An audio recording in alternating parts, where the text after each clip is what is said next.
नमस्कार मंडळी, आज आपण बघणार आहोत आपल्या गॅलरीमध्ये जी आपण फळझाडं फुलझाडं लावतो त्याच्या मातीमध्ये आपण नीट बारकाईने बघितले तर तुम्हाला अशा छोट्या छोट्या गोगलगायी आढळतात। त्या दिसायला जरी छान दिसत असल्या तरी त्या आपल्या झाडांची नवीन कोवळीमुळे मातीत घुसून खात असतात आणि त्यातील पौष्टिक घटक शोषून घेत असतात। त्यामुळे आपल्या घरातील कुंडीतील झाडांची आपल्याला हवी तशी वाढ दिसत नाही आणि कधी कधी तर चक्क अचानक झाडं मरून सुद्धा जातात। या सगळ्याचे कारण सर्वसाधारणपणे या लहान दिसणाऱ्या गोगलगायी असतात। त्यामुळे त्यांना कुंडीतून नष्ट करणे हाच एकमेव उपाय झाडांसाठी महत्त्वाचा असतो। यासाठीच मी तुम्हाला घरगुती उपाय काय करता येईल ते आता दाखवणार आहे। तर मंडळी, यासाठी तुम्हाला एक काकडी घ्यावी लागेल। तुमच्या घरी किती झाडं आहेत त्यानुसार या काकड्या सोलून घ्याव्या लागतील, कारण आपल्याला या काकडीच्या अशा प्रकारे साली काढून घ्यायच्या आहेत। या साली झाडांमधील गोगलगायींचं आवडते खाद्य आहे। त्यामुळे प्रत्येक कुंडीसाठी किमान 3 ते 4 साली याप्रमाणे तुम्हाला काकड्या सोलाव्या लागतील।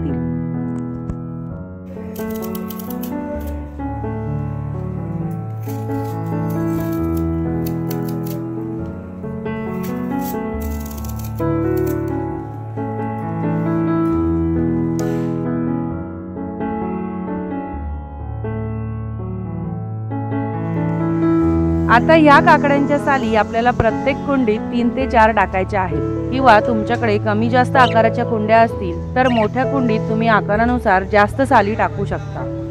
एखाद्या कुंडीत तुम्हाला गोगलगायी नाहीयेत असे जरी वाटले तरीही त्या कुंडीत या साली टाका, कारण या गोगलगायी इकडून तिकडे स्थलांतर करतच असतात आणि या मातीत खोलवर सुद्धा लपून बसलेल्या असतात आणि त्याच आतल्या गोगलगायी आपल्या झाडांची नवीन आलेली कोवळी मुळं खात असतात। या लहानशा गोगलगायींना इंग्रजीमध्ये युनिकॉर्न स्नेल आणि सुबुलिना ऑक्टोना स्नेल असंही म्हणतात।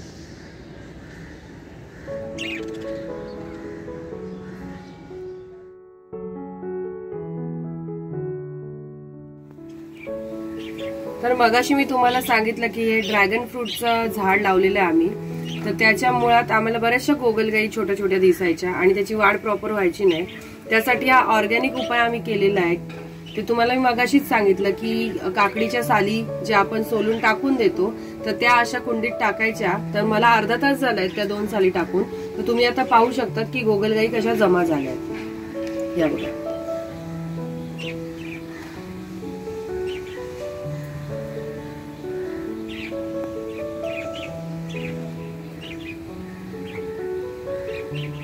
खूप बारीक बारीक बारीक बारीक बारीक बारीक अशा आहेत, काही मोठ्या सुद्धा आहेत। या बघा,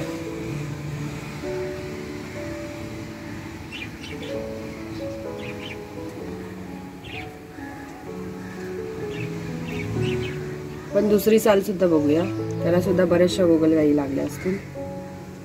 हे बघा,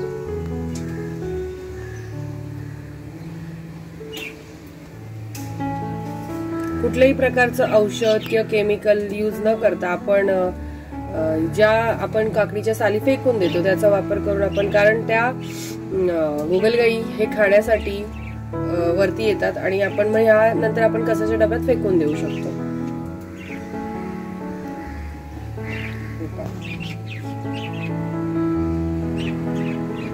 तुम्ही जास्त प्रमाणात टाकलात तर जास्त गोगलगायी बाहेर येतील। मी 2च साली टाकून तुम्हाला दाखवलेला आहे। तर असा हा एकदम साधा सोपा सगळ्यांना परवडेल असा उपाय गोगलगायी काढण्यासाठी, तर तुम्ही तुमच्या घरी एकदा नक्की करून पहा। अशाच प्रकारे तुम्ही प्रत्येक झाडामध्ये साली टाकून काढू शकता, कारण या अशाही आपल्याला मातीमध्ये त्या दिसत नाहीत, वरती आलेल्या मोठ्या दिसतात। पण आता तुम्ही पाहिलेच असेल की सगळ्या बारीक बारीक गोगलगायी सुद्धा त्याला येऊन चिटकलेल्या आहेत। अशा प्रकारे तुम्ही बटाट्याच्या साली सुद्धा किंवा फोडी सुद्धा टाकू शकता। त्या बाबतीतही गोगलगायींकडून असाच रिस्पॉन्स मिळतो। मग त्या जमा झाल्यावर त्या साली तुम्ही कचऱ्यात टाकून द्या। आता या व्हिडिओ पुरतं इतकंच। आशा करते व्हिडिओ तुम्हाला आवडलाच असेल तर व्हिडिओला शेअर करा, लाईक करा, कमेंट करा आणि जर आमच्या चॅनलला सबस्क्राईब केलं नसेल तर कृपा करून सबस्क्राईब करा आणि पाहत राहा क्लासिक कलाकारी मनोरंजनाची मुक्त उधळण। धन्यवाद।